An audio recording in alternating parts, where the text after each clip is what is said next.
Air line پی آئی اے کی بنیاد 23 اکتوبر 1946 کو کولکتہ میں رکھی گئی۔ قیام کے بعد پہلے ہی اشرے میں عالمی سطح پر غیر معمولی کامیابیاں حاصل کی۔ 1960 اور 1970 کی دہائیوں میں پی آئی اے کا شمار دنیا کی 10 بہترین ایئر لائنز میں ہوا۔ اس کی معیاری سروس، جدید بیڑا اور وقت کی پابندی کی مثالیں دی جاتی تھیں۔ پی آئی اے کا زوال 1990 کی دہائی میں شروع ہوا اور یہ سلسلہ اسی طرح جاری رہا۔ سن 2000 کے بعد یہ زوال شدت اختیار کر گیا۔ سیاسی مداخلت، ضرورت سے زیادہ بھرتیاں، یونین سازی کے منفی اثرات اور پرانے طیاروں کے بیڑے نے ادارے کو شدید مالی بحران میں مبتلا کیا۔ 1991 میں خلیجی جنگ کے باعث قومی ایئر لائن کو پہلا بڑا سالانہ خسارہ ہوا، جبکہ 2000 تک حکومت کو 20 ارب روپے کا بیل آؤٹ پیکج دینا پڑا۔ قومی ادارہ یوں زوال سے نکل نہ سکا۔ 2020 میں کراچی طیارہ حادثے کے بعد مشکوک پائلٹ لائسنسوں کے انکشاف پر یورپی یونین، برطانیہ اور امریکہ نے پی آئی اے پر پابندی عائد کی،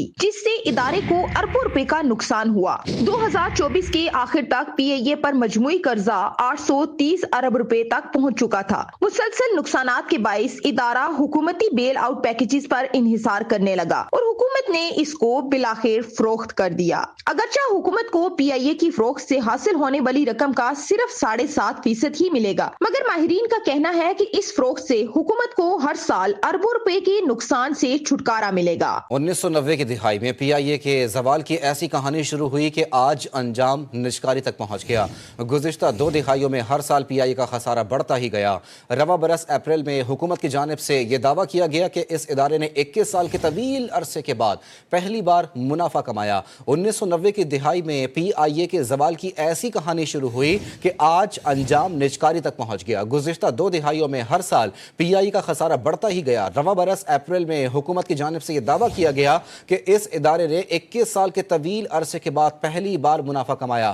گزشتہ 2 دہائیوں میں ہر سال پی آئی اے کا خسارہ بڑھتا گیا۔ پی آئی اے کے زوال کی کہانی 1990 کی دہائی میں شروع ہوئی اور انجام نشکاری تک پہنچ گیا۔ گزشتہ 2 دہائیوں میں ہر سال پی آئی اے کا خسارہ بڑھتا گیا، جبکہ رواں برس اپریل میں حکومت کی جانب سے یہ دعویٰ کیا گیا کہ اس ادارے نے 21 سال کے طویل عرصے کے بعد پہلی بار منافع کمایا۔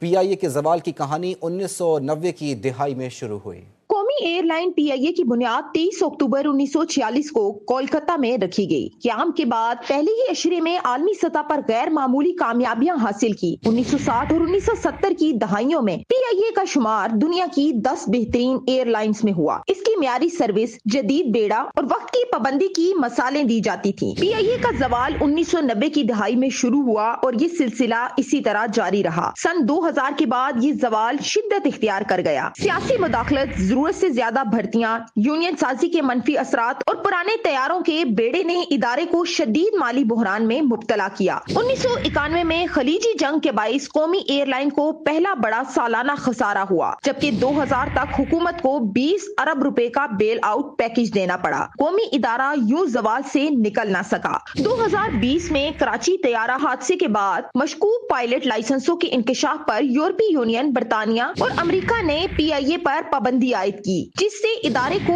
اربوں روپے کا نقصان ہوا۔ 2024 کے آخر تک پی آئی اے پر مجموعی قرضہ 830 ارب روپے تک پہنچ چکا تھا۔ مسلسل نقصانات کے باعث ادارہ حکومتی بیل آؤٹ پیکجز پر انحصار کرنے لگا اور حکومت نے اس کو بالآخر فروخت کر دیا۔ اگرچہ حکومت کو پی آئی اے کی فروخت سے حاصل ہونے والی رقم کا صرف 7.5% ہی ملے گا، مگر ماہرین کا کہنا ہے کہ اس فروخت سے حکومت کو ہر سال اربوں روپے کے نقصان سے چھٹکارا ملے گا۔